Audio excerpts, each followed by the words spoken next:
बहन की बहू सृष्टि बहुत संस्कारी थी। दोनों सास बहू बड़े प्यार से रहती और मिलजुल कर घर का काम करती थी। पर ये बात कईयों को तो अच्छी लगती, लेकिन कई लोगों को तो जलन का कारण बन गई थी। एक दिन सृष्टि से मिलने उसकी सहेली घर आती है। अरे सृष्टि, तू तो बड़ी अच्छी लग रही है। यहाँ तो घर का सारा काम करते करते हालत ही खराब हो जाती है। अपने ऊपर ध्यान देने का वक्त ही नहीं मिलता। तू तो बड़ी किस्मत वाली है। सृष्टि इस बात से हमेशा खुश रहती थी कि उसे एक अच्छा ससुराल मिला है। लेकिन एक दिन रंजू बहन की दूर की मौसी उसके साथ रहने आती है। अरे तू क्यों सारा दिन घर का काम करती है? बहू को बोला कर घर का काम किया करे। अरे है तो वो भी बेटी की तरह ही ना, और मिलजुल कर काम जल्दी हो जाता है। तू तो बड़ी सीधी है। देख कैसे मटक मटक के सारे घर में घूमती है तेरी बहू। मेरी बहू होती तो इस वक्त मेरा पैर दबाती। क्या ये तेरे पैर दबाती है?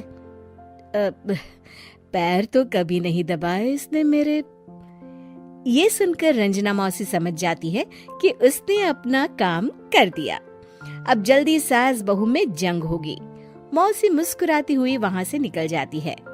एक दिन रंजना मौसी सृष्टि से कहती है, तुम्हारे कान के झुमके तो बड़े सुंदर लग रहे हैं। जरूर तुम्हारी सास ने दिए होंगे। नहीं नहीं मौसी, मेरी माँ ने दिए हैं। अच्छा, फिर तेरी सास मुझे क्यों कह रही थी कि ये झुमके उसने तुम्हें दिए हैं? उसे झूठ नहीं बोलना चाहिए था।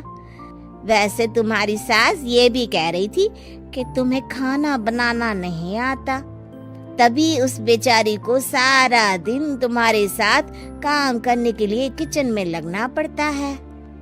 ऐसी तो कोई बात नहीं है, मुझे खाना बनाना नहीं आता। अरे मैंने तो खुद उन्हें खाना बनाना सिखाया है मौसी। रंजना मौसी वहाँ से चली जाती हैं। किचन में सृष्टि खाना बना रही होती है कि तभी उसकी सास वहाँ आ जाती है और वो कहती है, आज मेरे पैर में बहुत दर्द है, खाना तू ही बना ले। और वैसे भी मैंने सुना है कि मुझे खाना बनाना तो तूने सिखाया है।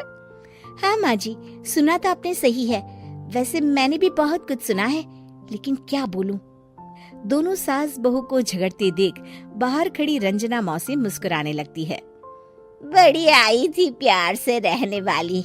इन्हें कोई बताए सास कभी माँ नहीं बन सकती और ना ही कभी बहू बेटी। शाम को रंजना मौसी सृष्टि को बुलाती है। अरे सृष्टि बेटा, जरा एक कप चाय तो दे दे। मौसी, चाय आप माँ जी से ही ले लीजिए, मैं किचन में पैर भी नहीं रखूंगी। वैसे भी मुझे कहाँ आता है चाय बनाना। तभी वहाँ रंजू आ जाती है। वो सृष्टि की बात सुन लेती है। हाँ हाँ बहू रानी, तुझे तो कुछ नहीं आता। रंजना, तो तू एक काम कर, तू ही चाय बना ले। और हाँ, सृष्टि को भी चाय दे देना। इसे क्या लगता है ये चाय नहीं बनाएगी तो क्या हम चाय नहीं पिएंगे? अरे हम पिएंगे भी और पिलाएंगे भी। रंजना मौसी थक कर उठती है। ठीक है रे रंजू दीदी, आप जैसा बोले। रंजना चाय बनाकर लाती है और सोफे पर बैठी सृष्टि और रंजू को चाय देती है। अच्छा, मैं थोड़ा मंदिर तक जा रही हूँ, रात में देर हो जाएगी आने में। रंजना देर रात घर आती है तो सृष्टि को आवाज लगाती है। अरे बहू रानी, कुछ खाने को तो दे दे, बहुत जोर से भूख लगी है। मैंने कोई खाना बना नहीं बनाया मौसी। वैसे भी आपकी बहन तो कहती है ना कि मुझे खाना बनाना आता ही नहीं। हे भगवान, अब यह फिर से ना शुरू हो जाए। तभी वहाँ रंजू आ जाती है। रंजू, आज खाना तुम ही बना लो, और हाँ, थोड़ा खाना सृष्टि को भी दे देना, ताकि इसे भी पता चले कि हमारे यहाँ खाने का स्वाद क्या होता है। रंजना बेचारी किचन में जाकर पूरे घर का खाना बनाती है। जब वो खाना बनाकर बाहर निकलती है तो सास बहू टेबल पर बैठकर उसका इंतजार कर रही होती हैं। लाओ लाओ रंजू, जल्दी खाना लाओ, बहुत जोर की भूख लगी है। सास बहू खाना खाकर अपने अपने कमरे में चली जाती है। अगले दिन सुबह रंजू रंजना के कमरे में जाती है। अरे रंजू, अभी तक सो रही हो? जरा नाश्ता तो बना दो। तुम्हें तो पता है ना कि बहू आजकल किचन में पाँव भी नहीं रखती। पता नहीं किसने उसके कान भरे हैं। चलो अब उठो और नाश्ता बनाओ। और हाँ, सृष्टि को भी दे देना खाने के लिए। अरे उसे भी तो पता चले कि हमारे घर का नाश्ता कैसा होता है। मैं नीचे जा रही हूँ, जरा जल्दी वक्त पर आ जाना। हाँ। रंजना नीचे उतरती है और उसके हाथ में सूटकेस होता है। अरे रंजू, कहाँ जा रही हो? नाश्ता नहीं बनाओगी? अरे मौसी, बहुत जोर की भूख लगी है, नाश्ता अभी तक नहीं बना। अरे मैं कुछ नहीं बनाऊंगी, मैं तो घर जा रही हूँ। तुम सास बहू के चक्कर में मेरी तो कमर ही टूट गई। अरे अरे मौसी, कहाँ जा रही हो? तुम चली जाओगी तो हम सास बहू को खाना कौन खिलाएगा?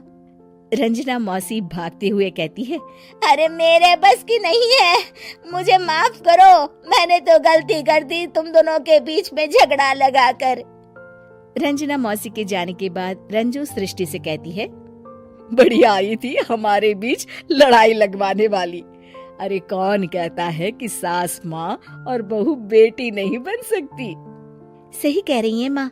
अगर ऐसे भड़काने वाले लोगों से दूर रहा जाए तो हर सास माँ और हर बहू बेटी बन सकती है।